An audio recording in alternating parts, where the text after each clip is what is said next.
दोस्तों, आज हम बात कर रहे हैं उस इंसान की जिसकी मुस्कान में मासूमियत थी, बातों में सादगी थी और स्क्रीन पर ऐसा दम था कि लोग उन्हें ही मैन कहने लगे थे। ये कहानी है धर्म सिंह देओल यानी हमारे धर्मेंद्र पाजी की, जो आज हमारे बीच नहीं रहे, लेकिन उनकी यादें हमेशा जिंदा रहेंगी। धर्मेंद्र पाजी एक ऐसा नाम जिसे सुनते ही चेहरे पर मुस्कान और दिल में अपनापन आ जाता है। उनका जन्म 8 दिसंबर 1935 को पंजाब के एक छोटे से गांव में हुआ था। उनका जीवन बहुत साधारण था, मिट्टी की खुशबू, खेतों की हवा और एक मासूम लड़का जो हर शुक्रवार बेसब्री से इंतजार करता था कि कब फिल्में आएंगी और वो उन्हें देखने जा सकेंगे। घर में पैसे ज्यादा नहीं थे पर सपने बहुत बड़े थे। धर्मेंद्र अक्सर कहते थे कि उन्होंने बचपन में खेत में हल चलाते चलाते आसमान में उड़ते हवाई जहाज को देखकर सोचा था, एक दिन मैं भी इस दुनिया में कुछ बड़ा करूंगा। उनके पिता स्कूल में अध्यापक थे और माँ बहुत ही शांत और सादगी पसंद थी। माँ की गोद में बैठकर सुनी हुई कहानियों ने उनके दिल में वह कोमलता भरी जो बाद में उनकी आंखों में दिखती थी। लेकिन इस छोटे से गांव में बैठकर वो अपने सपनों को पूरा नहीं कर सकते थे, इसलिए एक दिन उन्होंने एक फैसला लिया, मुंबई जाने का। उस समय पैसे इतने नहीं थे कि आसानी से टिकट खरीद सकें, पर उन्होंने जोड़ा, उधार लिया और बस अपने सपने के भरोसे मुंबई आ गए। मुंबई में शुरुआत बेहद कठिन थी। रहने की जगह नहीं, काम नहीं, पहचान नहीं।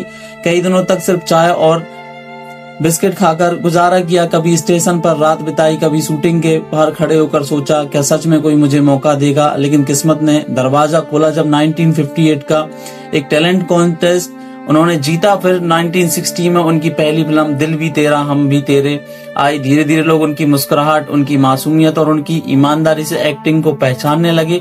पर असली पहचान 1966 की फूल और पत्थर से मिली, जहां उनके एक्शन और भावनाओं ने लोगों को दीवाना बना दिया। इसके बाद वो हर घर का नाम बन गए। उन्होंने 300 से ज्यादा फिल्मों में काम किया। एक्शन, रोमांस, कॉमेडी, हर किरदार में लोगों ने सच में जीता हुआ महसूस करते थे। शोले में बीरू का किरदार तो आज भी याद है। वह ट्रेन पर चढ़ने की कोशिश, वह बसंती के लिए प्यार, वह हंसी, सब कुछ आज भी हमारे दिमाग में ताजा है। लेकिन पर्दे के पीछे की कहानी और भी खूबसूरत थी। धर्मेंद्र जहाँ भी जाते थे हर किसी को अपना समझते थे।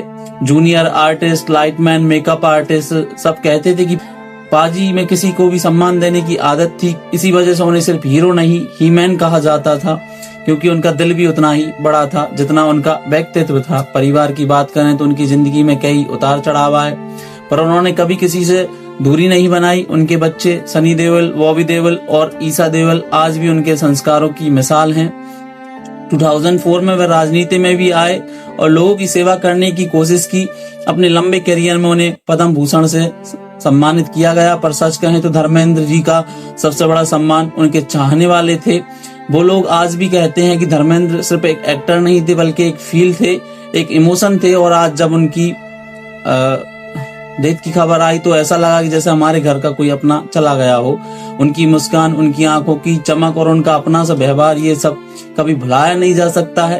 धर्मेंद्र पाजी चले गए लेकिन वो सिर्फ यादों में रहेंगे और हमारे दिल में हमेशा जिंदा रहेंगे। जब जब टीवी पर उनकी फिल्में चलेंगी, बीरू की हंसी सुनाई देगी, बसंती की आवाज गूंजेगी, तब तब हम सब कहेंगे पाजी आप गए नहीं हो, आप तो अभी यहीं